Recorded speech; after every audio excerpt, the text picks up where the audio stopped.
নমস্কার দর্শক বন্ধুরা, আপনাদের সকলকে স্বাগত জানাচ্ছি রেফ স্পোর্টস বাংলার এক নতুন উপস্থাপনাতে। আমি সোমনাথ এবং আজকে অবশ্যই আমরা কথা বলবো বিএসএল নিয়ে। বেঙ্গল সুপার লিগ কিন্তু ইতিমধ্যেই জমে উঠেছে, টাইটেল রেস ইতিমধ্যেই জমে উঠেছে এবং প্রত্যেকটা টিমের যদি আমরা কথা বলি তাহলে আজকে কিন্তু ম্যাচ ছিল অবশ্যই নর্থ বেঙ্গল ইউনাইটেড এফসি এবং ম্যাচ ছিল আজকে হাওড়া হুগলি ওয়ারিয়ার্সের। এবং আজকের ম্যাচটা যদি কথা বলি, আজকে কিন্তু একটা হাইলি অ্যান্টিসিপেটেড ম্যাচ ছিল, কারণ দুজনই কিন্তু উচ্চসারির টিম। তাদের কাছে কিন্তু একটা সুন্দর অপরচুনিটি ছিল শুরুর দিকে চলে যাওয়ার, এবং নর্থ বেঙ্গল ইউনাইটেড এফসি সেটা করতে না পারলেও কিন্তু হাওড়া হুগলি ওয়ারিয়র্স সেটা করে দেখিয়েছে। আজকে কিন্তু তারা 9 পয়েন্টে চলে গেল এবং সেটা কিন্তু অবশ্যই তাদেরকে হেল্প করবে আপকামিং বিএসএল ম্যাচেসেও, এবং এই টাইটেল রেসে কিন্তু তারা ভালো মতোই আছে।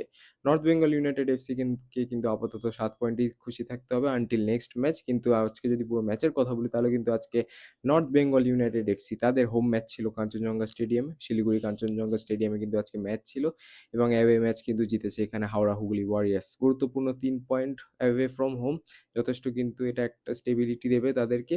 এবং যদি পুরো ম্যাচের কথা বলি তাহলে কিন্তু প্রথমার্ধে এগিয়ে যায় নর্থ বেঙ্গল ইউনাইটেড এফসি, এবং আমৌ কিংস তিনি কিন্তু প্রথম গোলটা করে নর্থ বেঙ্গলের হয়ে। একটা অসাধারণ মাইনাস ছিল আমৌয়ের দিকে এবং পেনাল্টি বক্সে কিন্তু আমৌ সেই মিস করেনি, সেটা কিন্তু গোলে কনভার্ট করেছে এবং 20 মিনিটের মাথায় নর্থ বেঙ্গল ইউনাইটেড কিন্তু এগিয়ে যায়। এবং যদি দ্বিতীয়ার্ধের কথা বলি তাহলে কিন্তু, এবং প্রথমার্ধে আরেকটু যদি আমরা কথা বলি তাহলে কিন্তু কুডোস টু হাওড়া হুগলি ওয়ারিয়র্সের গোলকিপার, তিনি কিন্তু কয়েকটা ক্রুশিয়াল সেভস করেছে, তাই জন্যই কিন্তু আজকে হাওড়া হুগলি ওয়ারিয়র্স সম্পূর্ণ 3 পয়েন্ট নিয়ে বাড়ি ফিরতে পারছে।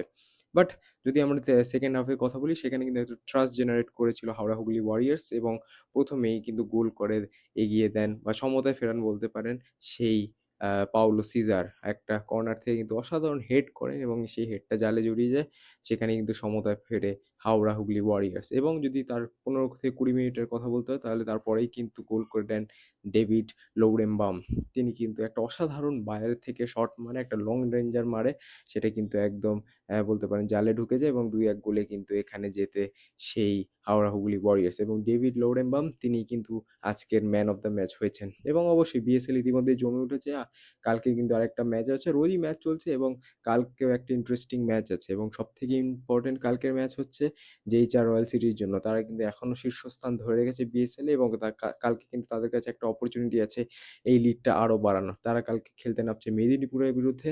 অ্যাওয়ে ম্যাচ হবে এটা জেইচআর এর জন্য, মেদিনীপুরের হোম স্টেডিয়ামে কিন্তু খেলা হবে এবং মেদিনীপুরও কিন্তু চাইবে কালকের ম্যাচটা যদি জিততে পারে লিগ টেবিল কিন্তু আরো জমে যাবে, এবং জেইচআর রয়্যাল সিটি যদি জিততে পারে তাহলে কিন্তু তারা বাকি টিমের থেকে অনেকটাই এগিয়ে যাবে বললেই চলে। 15 পয়েন্টে কিন্তু তাদের চলে যাওয়ার একটা চান্স আছে, এবং মেদিনীপুরেরও কিন্তু 7 পয়েন্টের কাছাকাছি চলে যাওয়ারও একটা চান্স আছে। তো দেখা যাক কে জেতে। এবং আজকের প্রতিবেদনটা এতটাই রাখবো, এবং বিএসএল রিলেটেড যাবতীয় আপডেটস সমস্ত কিছু আমরা নিয়ে আসছি রেফ স্পোর্টস বাংলার বিএসএল র্যাপে। যারা যারা ইচ্ছুক তারা অবশ্যই কিন্তু ভিডিও রোজ দেখতে ভুলবেন না বিএসএল রিলেটেড, যেখানে আপনারা আপনাদের ফেভারিট টিমের সমস্ত আপডেট কিন্তু পেয়ে যাবেন একটা ভিডিওতেই। তো অসংখ্য ধন্যবাদ ভিডিওটা দেখার জন্য, এবং আপনাদের সাথে দেখা হবে পরবর্তী ভিডিওতে। ততদিনে ভালো থাকবেন, সুস্থ থাকবেন এবং নমস্কার।